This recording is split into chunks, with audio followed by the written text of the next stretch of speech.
ওনাকে তো আমি ছাড়বো না কানাই, কখনো না। না দাদা ভাই,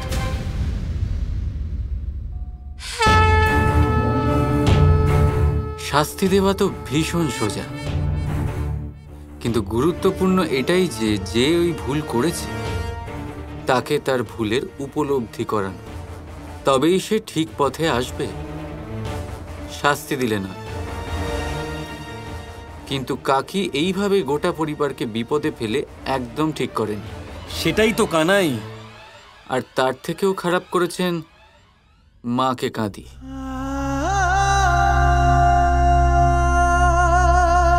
তাহলে এবার ন্যায় কিন্তু এটাই বলে যে এক মায়ের অশ্রুর দাম কেবল অন্য মায়ের অশ্রু দিয়েই সম্পূর্ণ হয়। তাই যদি একজন মা নিজের পুত্র কানাইয়ের জন্য কাঁদে, তাহলে আরেক মা নিজের পুত্র আয়ানের জন্য কাঁদবে।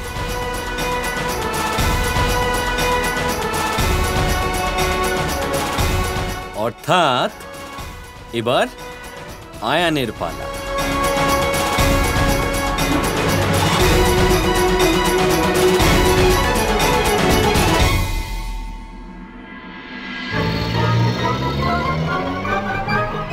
দাদা ভাই, ঈশ্বরের ওপর ভরসা রাখুন। উনি যা কিছু করেন আমাদের ভালোর জন্যই করেন।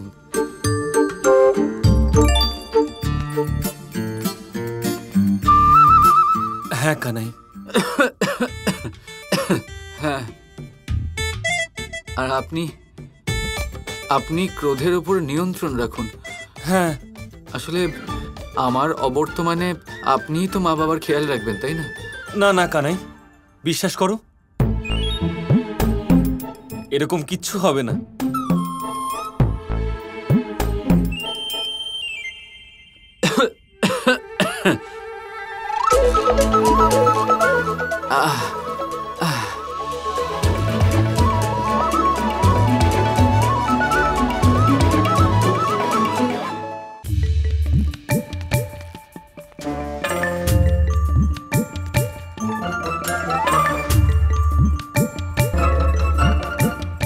চলো আয়ান, তুমি এখানে কি করবে? রাধা আছে তো, ও কানাইয়ের খেয়াল রাখবে।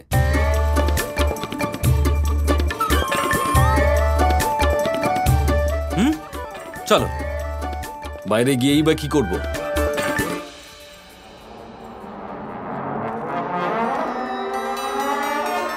করার মতো অনেক কিছুই আছে আয়ান, আগে বাইরে চলো। আমি কোথাও যাচ্ছি না, আমি এখানেই থাকবো।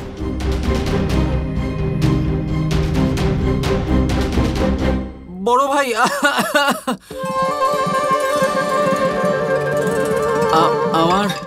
আমার শেষ ইচ্ছে এটা ধরে নিন না, যান।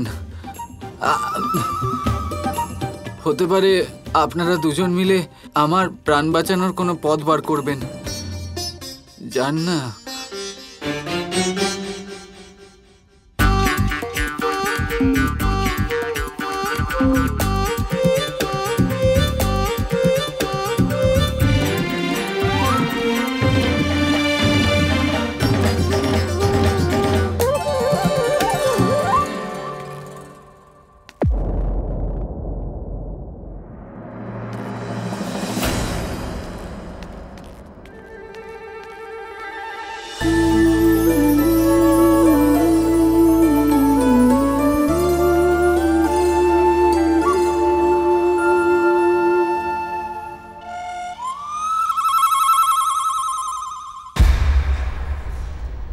সবাই চুপ করে আছেন কেন?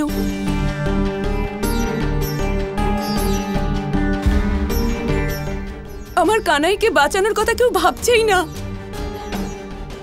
আমি এই কথাটাই বুঝতে পারছি না, কংসের কানে গোকুলবাসীর এখানে থাকার খবরটা কে দিয়েছে?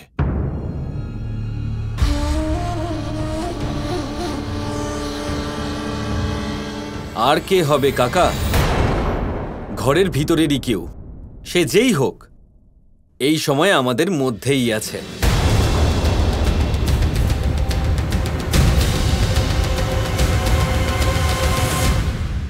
কিন্তু তা কি করে হবে বলরাম? প্রধান মশাইয়ের সামনে সকল গ্রামবাসী শপথ নিয়েছিল যে গোকুলবাসীর এখানে থাকার খবর গোপন রাখা হবে, তাই না?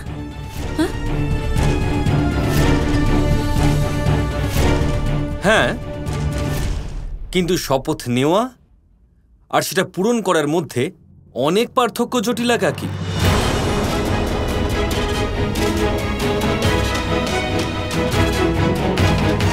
তাছাড়া গোকুলবাসীরা তো এই খবর নিজেরা দেবে না। এর অর্থ স্পষ্ট যে এটা বর্ষণারই কোনো কপট আর বিশ্বাসঘাতকের কাজ অবশ্যই।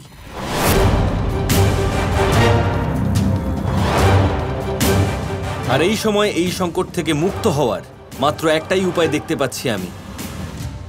কি সেই উপায়?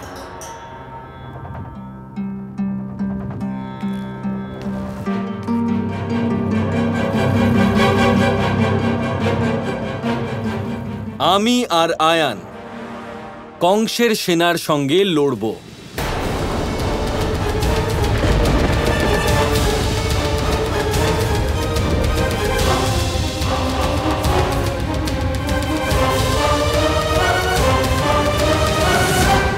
ভালো করেছো রাধা, তুমি এসেছো। আমার অন্তিম সময় তুমি আমার পাশে আছো।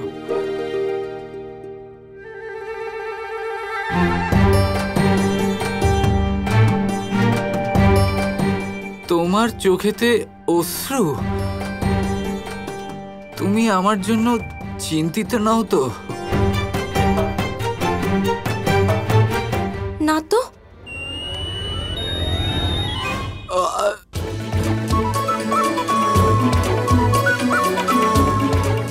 এখন তো আমার জীবনের আর কিছু মুহূর্তই অবশিষ্ট আছে। এবার সত্যিটা বলে দাও রাধা।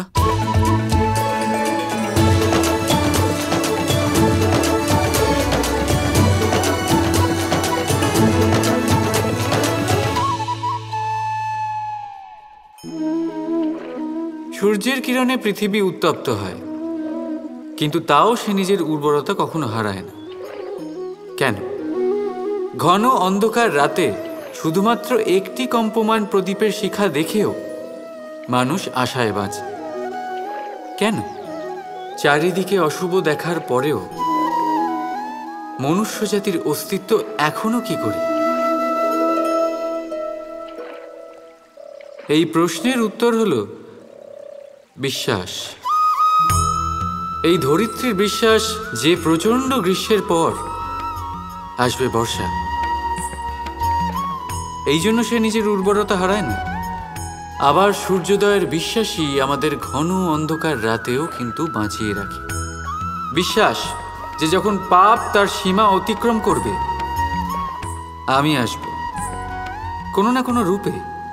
বিশ্বাসী সেই সার যা মানবতার অস্তিত্বকে বজায় রাখে।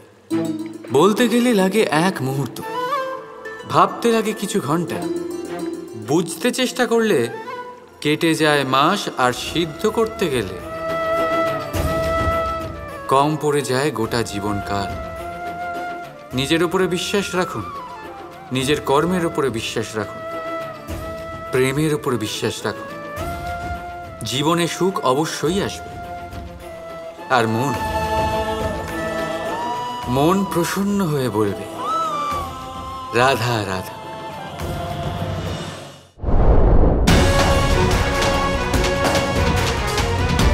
হঠাৎ কোথায় হারিয়ে গেল কৃষ্ণ?